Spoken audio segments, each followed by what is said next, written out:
Donc, il y avait deux questions, il y avait viabilité économique et viabilité.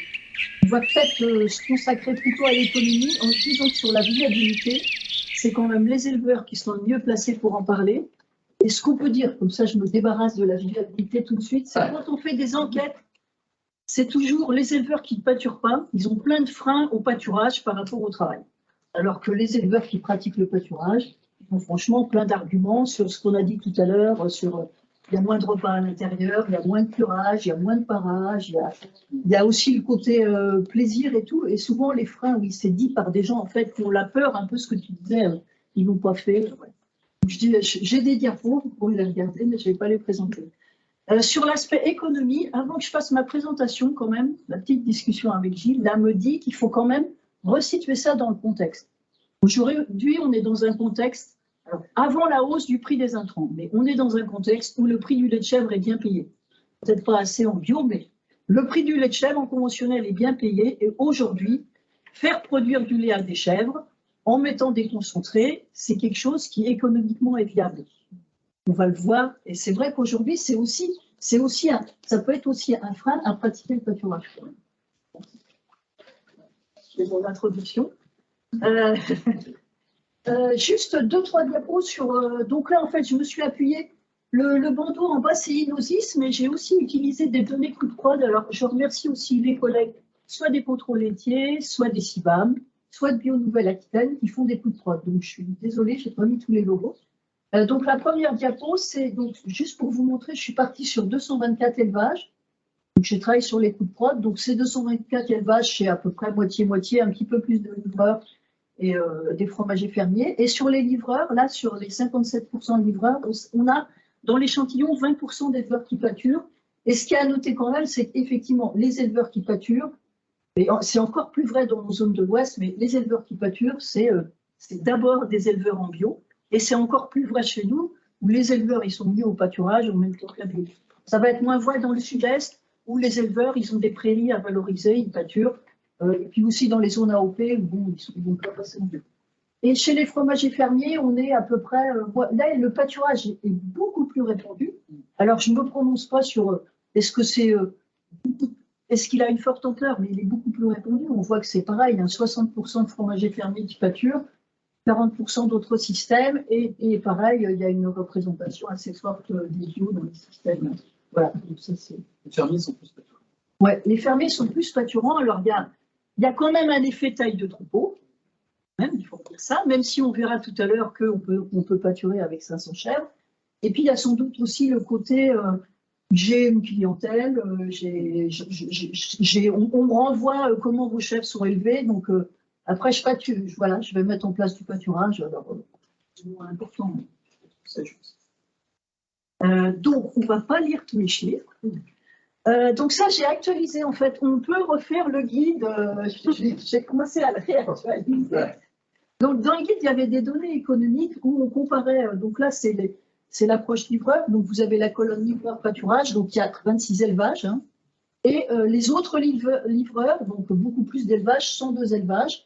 Donc si on va tout en bas, c'est ce que je vous ai dit d'entrée de jeu, aujourd'hui, les revenus des livreurs pâturants, ils ne sont pas exactement à la hauteur des revenus de l'ensemble des autres livreurs. On voit qu'on est à 1,5 SMIC en moyenne, contre 2,1 SMIC pour les autres. Et vous pouvez aller voir, il y a un effet litrage quand même, ça joue quand même très fort le litrage chez les livreurs de chèvres. Hein, on voit, on est chez les éleveurs pâturants à 716, on n'est pas aux 800 litres objectif de d'UG, et sur le reste des élevages, on est à 850 litres. Par contre, après, ce qui est intéressant, et on essaiera d'y revenir, c'est au sein des éleveurs pâturants, de regarder cette variabilité. C'est qu'au sein des éleveurs pâturants, on voit qu'effectivement, il y a quand même quelques éleveurs qui ont des difficultés. On voit, il y a 13 éleveurs, ils sont un peu dans le mal, là, un peu dans la difficulté, avec 640 litres et 0,8 SMIC. À l'inverse, quand même, pour positiver, on a la moitié des 26 éleveurs qui ils flirtent avec les 800 litres d'UG de tout à l'heure, et ils arrivent à 2,2 SMIC. Donc cette diapo, elle est quand même intéressante.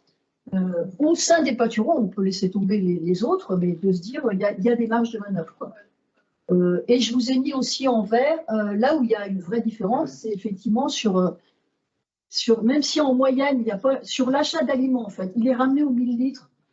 Donc, ramené au millilitre, on ne voit pas de différence, mais clairement, enfin oui, le pâturage, ça permet de réduire les quantités de concentré. Et on voit les éleveurs pâturants qui montent à 800 litres, ils arrivent à être en aliments achetés à 160 € des millilitres.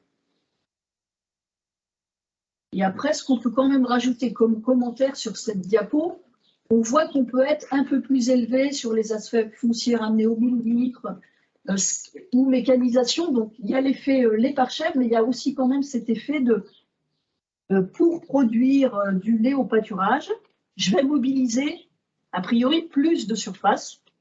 Donc, je vais mobiliser plus de foncier. Donc, je vais avoir effectivement des coûts de foncier un peu plus élevés que des éleveurs qui seraient sur des rations avec beaucoup plus de concentré. Ça, c'est sur les fermiers. Donc, sur les fermiers, on voit moins d'écart. En fait, il y a le même écart à peu près. On bosse de 1,6 à 2 SMIC pour des gens qui ne seraient pas pâturants. C'est compliqué de commenter les fermiers uniquement sur des critères techniques. Il y a quand même un effet très fort qui est lié au prix de vente de leur fromage. Donc, après ma présentation, je l'ai plutôt axé sur les livreurs en se disant que les fermiers qui pâturent, alors effectivement, tant qu'à faire, ils ont intérêt à optimiser le pâturage, mais ils ont quand même une grosse marge de manœuvre avec le prix auquel ils vont vendre leur fromage, qui fait que même s'ils maîtrisent plus ou moins bien le pâturage, ils ont un moyen de se rattraper, alors que quand on va être en livreur, ça va être différent. Donc là, je passe. Juste une question, Nicole, les colonnes trois bidules hors pastoraux, du coup, c'est du conventionnel plus bio, c'est indifférent. Oui, c'est mélangé. Oui, dans les deux groupes, il y a dans les deux groupes, il y a du conventionnel et bio. Ouais. Du coup, sur la première, il faut quand même se dire que, à chaque fois, si à partir du moment, par exemple, en fermier, 70% de l'échantillon du fermier est bio, pour les pâturants, comparer le post-achat d'aliments à du autre, c'est quand même un peu cavalier parce que on a des aliments qui sont pas du tout au même prix. Je pense que sur les fermiers, oui. Alors, je ne l'ai pas mis combien j'avais combien j'avais de bio dans ce groupe, mais oui, je vois ce que tu veux dire. Effectivement, sur le poste, surtout sur l'autre, surtout sur celui-là où on a essentiellement des livreurs dans le groupe pâturage. Donc, il y a l'effet litrage, mais en plus, c'est ce que tu dis, il y a un effet prix d'achat déconcentré qui ne va pas forcément être le même dans le groupe de mes livreurs pâturants qui sont majoritairement bio. Mais après, on va creuser à l'intérieur, on va voir quand même que chez ces livreurs pâturants majoritairement bio, ce qui fait aussi la différence sur les revenus, il y a quand même l'autoconsommation, l'augmentation de l'autoconsommation déconcentrée avec l'augmentation un peu du revenu. J'ai une question sur ce tableau. Sur le livreur. Le livreur pâturage 26, et puis 2 fois 13 quand on coupe par quart. Oui, c'est pas quart, j'ai coupé moitié. Oui, c'est pas. Oui, c'est ça, ok. Oui, excuse-moi. Oui, tu as raison. Ouais, pardon. Donc là, on va plus regarder. Alors, j'ai mis Nouvelle-Aquitaine, Pays de la Mer. Les échantillons sont tout petits, mais c'est quand même intéressant de regarder par rapport à ce qu'il nous a montré. Donc là, j'ai mis les livreurs, les mixtes, les fromagers fermiers. Donc, en taille de troupeau, vous voyez, les 13 livreurs, on est en moyenne à 200. Donc là, il n'y a qu'un éleveur qui n'est pas bio, on n'est que chez des bio. 230 chèvres en moyenne. C'est ce que je réagissais tout à l'heure par rapport à Hugues, le chargement là, de 6 à 7 chèvres hectares. Là, on est plutôt autour de 5 chèvres hectares. Oui, les GB hectares. Voilà, qui produisent à peine 690 litres. Et là où ça pose question, en fait, c'est que où il y a sans doute encore des marges de manœuvre, où la culture de l'herbe, enfin, il y a encore plein de choses à faire. On voit que sur les quantités de concentré, on est à 360 kilos de concentré par chèvre par an, donc la même calcul que Hugues. Et donc, effectivement, on arrive au-delà des 520 grammes, mais je pense que Bernard, ça ne te surprend pas. Je pense que c'est la même chose. Voilà. Et ensuite, sur à la fois les mixtes et les fermiers, là, je pense qu'il y a quand même l'effet. On voit qu'on est sur un niveau de lait un peu plus faible. Et alors, les fermiers sont vraiment, il n'y en a que 5, mais on a un groupe de fermiers qui est dans une logique économe, en fait. On va faire notre revenu avec le prix de nos fromages. Nos chefs vont nous donner ce qu'elles veulent nous donner. Donc voilà, on fait 600 litres et on ne va pas mettre de concentré non plus. On est à 230 litres. Et après, dans le groupe mix, on a des Après, ce qui me semblait intéressant, vas-y, quelqu'un veut dire quelque Oui, chose? justement, j'allais Pardon. voir si tu pouvais qualifier ton pâturage, les qualités de... Non, oui, alors, non, mais j'ai pris des exemples. En fait, j'avais franchement pas les moyens, j'aurais pu essayer de faire un traitement ou regarder les revenus en fonction de l'ampleur du pâturage. Est-ce qu'ils sont... Comment on peut les qualifier de pâturage? Donc, j'ai voulu, mais c'est trop... Enfin, je pourrais peut-être le faire un jour, mais là, c'était trop compliqué. Mais ce qui me semblait important, je vous ai pris 4 exemples de la... Enfin, c'est ça, c'est qu'on a peu de gens et on a une diversité énorme. Je vous ai pris 4 exemples et après, on les situera sur un graphique pour voir comment ils se positionnent en termes de revenus. Ces exemples, certains ont déjà été évoqués par Jérémy, par exemple. Il y en a, on prend toujours les mêmes, mais bon. Le premier exemple en jaune, donc exemple système livreur. Je suis restée sur des systèmes. Il y en a un, c'est... Le premier, on est à 150 chèvres sur 42 hectares. On est dans un système maxi-pâturage, plutôt dans une zone à beau potentiel. Conduite intensive des chèvres et des surfaces en herbe. Et donc, on monte à 938 par chèvre et on n'utilise que 340 kg de concentré par chèvre par an. Deuxième exemple, là, c'est un mixte. Il n'est pas livreur, bio, donc c'est que des bio, de toute façon, tout ce que j'ai retenu. Là, on est plutôt... Là, la motivation de l'éleveur, c'est je prends ce que les chèvres me donnent. Voilà. Donc, on a 200 chèvres sur 42 hectares. Le potentiel, c'est sur des terres à bon potentiel aussi. Le pâturage, je l'ai qualifié de moyen. Je prends ce que les chèvres me donnent. Donc, les chèvres me donnent 660 litres. Mais je suis assez strict, assez sévère sur les quantités de concentré distribuées. Je distribue moins de 280 kg. Après, les 2 exemples à droite, complètement autre chose. Un grand troupeau, 510 chèvres sur 86 hectares dans une zone à très bon potentiel en Pays de la Loire. Par contre, je pâture un peu et j'affourage en verre. Je fais un mixte, je pâture un peu et j'affourage en verre. Je suis aussi sur une conduite très intensive de mon troupeau avec 950 litres par chèvre et 370 kg de concentré par chèvre. Donc quand même, mon verre et mon pâturage me permettent de rester sur des quantités relativement raisonnables. Et le petit carré en bleu, c'est plutôt... autant les 3 autres, ils se sont fixés des objectifs et ils arrivent à les atteindre. Le carré en bleu, c'est la réalité aussi de l'éleveur qui pâture. C'est un éleveur qui est dans une zone à potentiel moyen, qui n'a pas forcément un pâturage accessible. C'est une situation plus difficile. Donc, on voit il y a 220 chèvres sur 42 hectares aussi. Les chèvres, elles font 750 litres. Et surtout, là, par contre, il y a une vraie question, c'est que, voilà, on fait avec ce qu'on a. Et donc, on compense, il essaye de compenser l'éleveur en mettant beaucoup de concentré, là, en l'occurrence. 460 kg de concentré pour 750 litres. C'est beaucoup. Mais donc, en fait, c'est ça, c'est que derrière, il y a des situations complètement. Enfin, je pense que là, les collègues, on voit tout ça, quoi, derrière nous. Il n'y a pas un groupe pâturage homogène.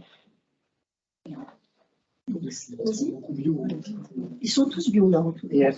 Attends, je vais les placer. Alors, je le fais tout de suite, je les place sur mon graphique.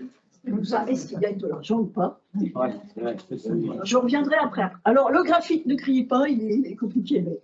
Donc, c'est des graphiques qu'on a l'habitude d'utiliser. Donc là, c'est donc derrière une rémunération un revenu d'un atelier caprin. En ordonnée, vous avez la productivité du travail qu'on piège avec le lait commercialisé par l'UMO. Et en abscisse, vous avez la rémunération du travail, donc y compris la main-d'œuvre salariée. Donc, le salaire, là, le revenu dégagé doit servir à payer l'éleveur et ses salariés. Et donc, on va multiplier cette rémunération 1000 litres par le litrage par l'UMO, ce qui va nous donner un revenu. Les 3 courbes que j'ai mis, c'est des niveaux de SMIG. Bon, la courbe rouge, c'est un SMIG, la verte, c'est 1,5 et la bleue, c'est 2. Alors, essayons de nous souvenir. Donc, le point jaune, c'était la première conduite très intensive, donc il se retrouve en plein milieu. Donc, il a une conduite très intensive, mais avec une bonne valorisation de l'herbe et pas trop de concentré. Donc, il arrive quand même à une rémunération de 1000 litres assez forte. Hein, il est à 400 € des 1000 litres, mais on a vu, il n'y avait que 150 chèvres. Donc, on est sur une productivité, c'est aussi une volonté, je pense, là, de l'éleveur ou de l'éleveuse en l'occurrence. Voilà, elle a 150 chèvres, ça lui convient bien d'un point de vue travail, donc elle est à peine, elle est autour d'un SMIC et demi.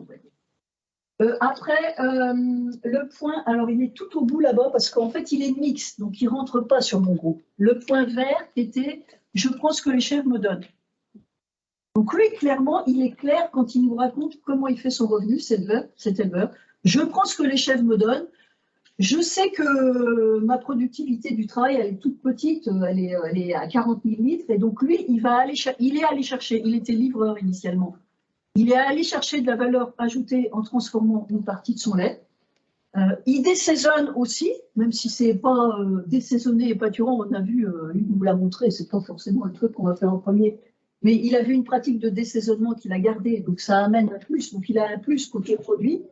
Et puis sur les charges, il va chercher à les réduire. Donc c'est une façon de faire, le point vert. Donc lui, il est au-delà de 2 SMIC. Le point qui était en bas, vert et affouragement en vert, bon, lui, en fait, il arrive à concilier productivité du travail, hein, on voit, on est au-delà de 160 000 litres par UMO, et rémunération quand même plutôt pas mal, hein, parce qu'il est au-delà des 300 €, donc il est largement au-delà des 2 SMIC. Et après, le monsieur qui était un peu en difficulté, effectivement, le point bleu, c'est-à-dire qu'il a une petite productivité du travail. Bon, il a une exploitation aussi de petite dimension, petite productivité du travail. Et surtout, on a vu, il achète des concentrés. En plus, il achète un peu de fourrage. Donc, il a une rémunération très pénalisée. Et clairement, il est largement en dessous des 1 SMIC. Ça traduit vraiment l'âge. Enfin, c'était pour essayer d'expliquer simplement. Mais ça traduit bien la diversité de tous ces revenus. Est-ce que dans leur, dans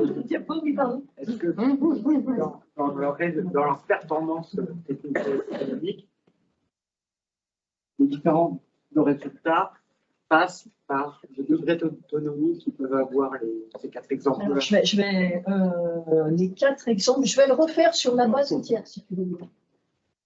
Oui. Les 4 exemples, clairement pour le bleu, oui, clairement pour le bleu, c'est ce que tu vois, c'est-à-dire que le point bleu, il achète beaucoup de concentrés et aussi même il est à peine autonome en fourrage. Mais là, ça revient, enfin pour moi, s'il y a des politiques dans la salle, je sais pas si tu vois, la question du foncier chez les éleveurs pâturants, c'est en fait, on a plein d'éleveurs pâturants installés sur des petites structures et aujourd'hui, c'est vraiment un point d'achoppement, une difficulté pour ces éleveurs. C'est trop juste, quoi. Enfin, voilà. C'est évident. Mais dans toutes les. Clairement. Voilà. Voilà. Je reviens en arrière. Je reviens un peu en arrière. Donc là, un autre élément aussi que je veux quand même vous montrer, mais c'est lié au fait qu'on est sur des livreurs bio. Donc cette question de la productivité du travail, c'est pas un gros mot, il faut quand même en parler. Et donc effectivement, il y a des seuils en dessous duquel ça va peut-être être un peu compliqué. Donc en bio, les seuils vont pas être les mêmes qu'en conventionnel, puisqu'on a du prix. Mais donc on voit, on est en moyenne à 80 000 litres par UMO, avec un prix du lait à 922 €, parce que dans le groupe, il y a quelques éleveurs qui désaisonnent. Et il y en a un qui est resté là parce qu'il n'était pas tombé dans la case mixte, il transforme un petit peu. Mais il y a des choses à creuser autour de la productivité et aussi sur la dimanche. Juste ça, c'était juste pour vous montrer la diversité. Et l'année que j'ai retenue, elle est un petit peu, il y a eu un petit creux, mais c'est lié à mon échantillon. On voit plutôt en moyenne les livreurs pâturants d'Ouest qui sont en moyenne à 1 SMIC. Bon, 2020, l'année que j'ai pris, voilà, on a peut-être, voilà, il y a eu un petit, c'est lié à 1 ou 2 éleveurs en moins. C'est pas lié à un effet de l'année 2020, pas du tout. Alors voilà, c'est là que j'ai essayé de faire.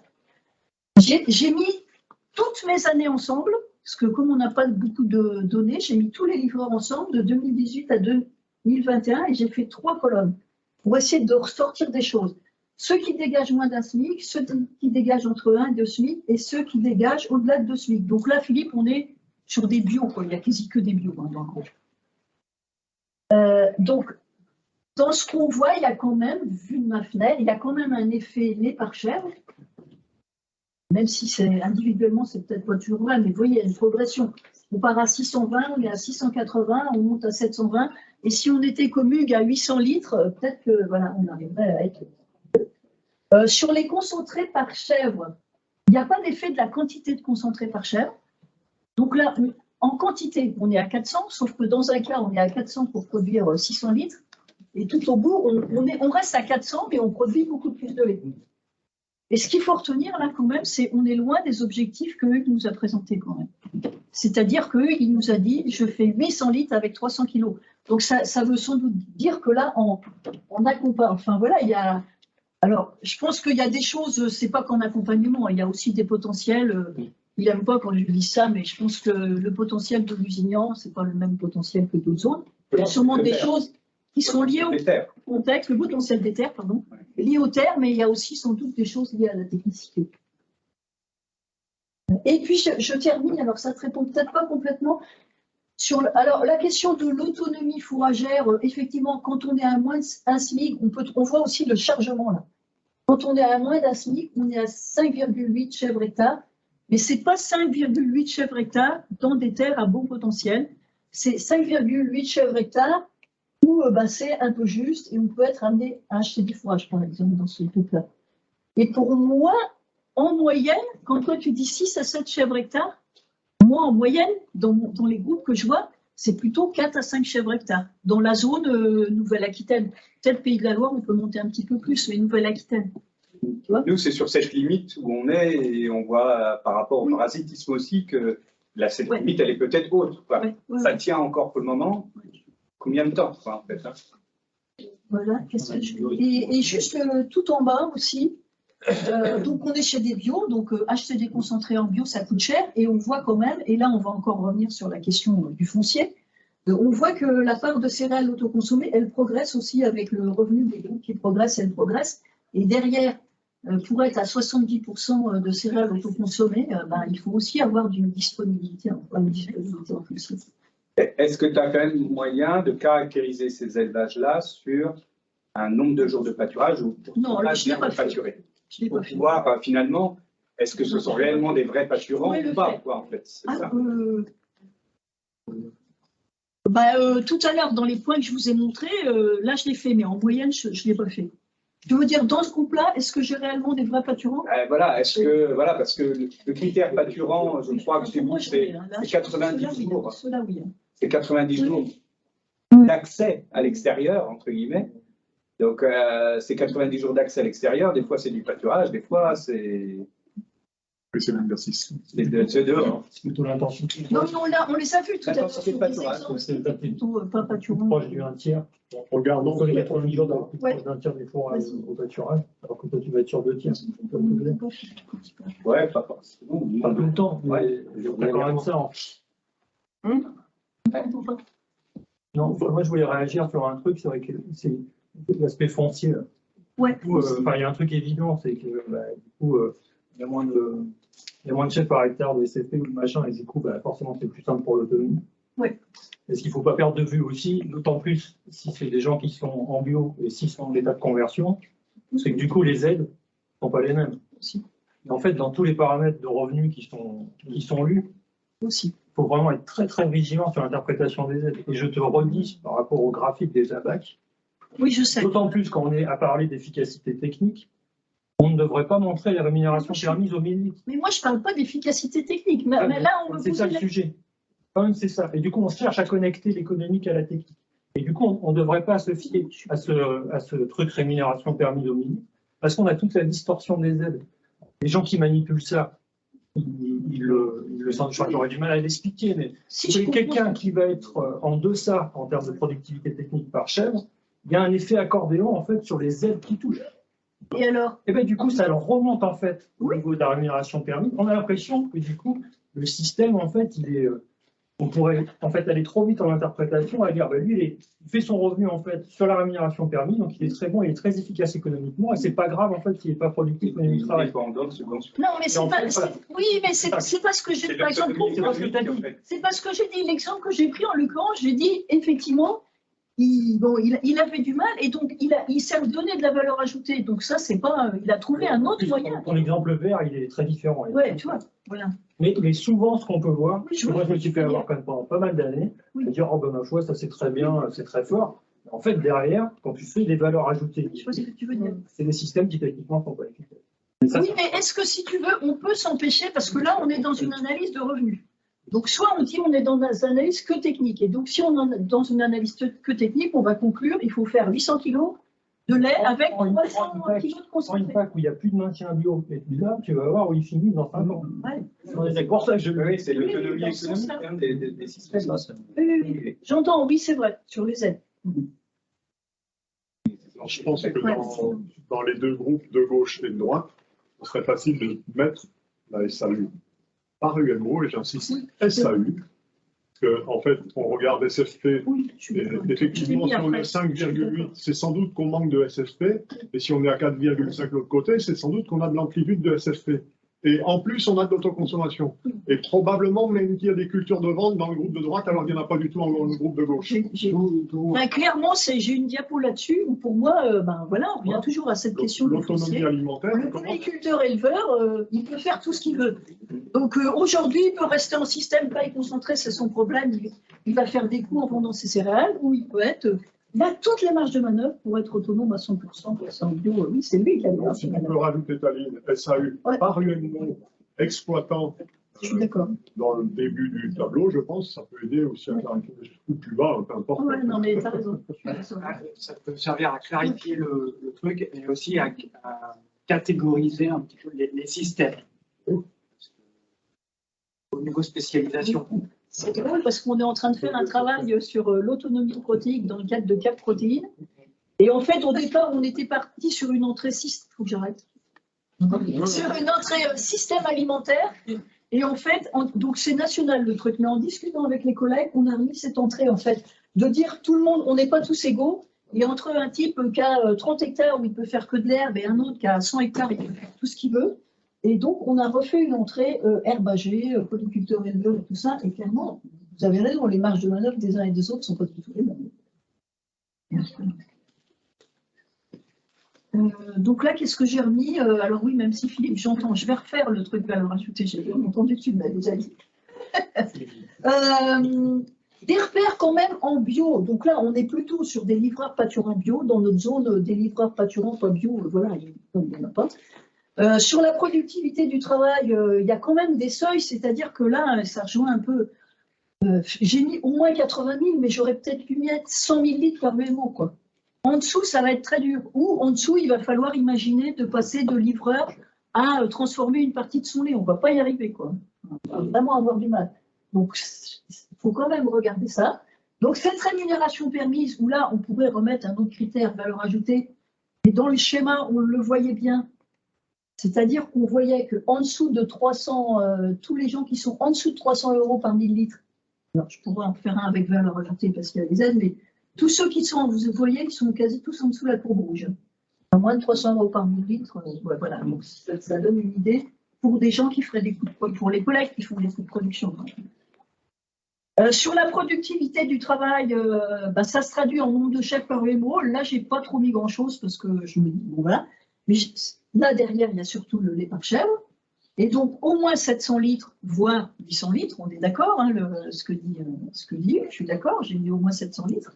Et puis, j'ai mis quand même le petit encadré à côté. C'est qu'à côté de ça, il y a la réalité de chacun. Donc, c'est une vraie question de la disponibilité en foncier. Le potentiel pédoclimatique, je vous montrerai sur ma conclusion que j'ai dit. Le parcellaire, bon, l'accès, voilà, est-ce que le pâturage est accessible? Et puis, toutes les questions, moi, j'ai appelé savoir-faire de l'éleveur. Autour, j'ai public du pâturage et au-delà du pâturage de l'herbe. Bon, vous l'avez déjà dit tout ça. Oui, sur la question du produit, oui, aujourd'hui, être pâturant et pas en bio, c'est dans le contexte actuel, économiquement, c'est pas jouable. Enfin, c'est pas jouable, quoi. Enfin, pour moi, c'est pas jouable. C'est pâturant bio, mais pâturant conventionnel, sauf si quelqu'un me dit que c'est possible. Moi, c'est pas jouable. Et ensuite, sur la question. Parce que dans le 300 € des 1000 litres, derrière la rémunération permise, il y a l'économie de charge que tu vas faire au pâturage, mais cette rémunération, elle est quand même aussi vachement liée au fait que tu as un produit plus élevé. Et ça joue quand même. Oui, mais si tu as 900 litres, ça passe. Oui, c'est ce que j'allais dire. Finalement, c'est peut-être 800 litres et sans être bio. Oui, mais si tu as 900 litres et tu passes pire en bio, tu gagneras encore plus peut-être.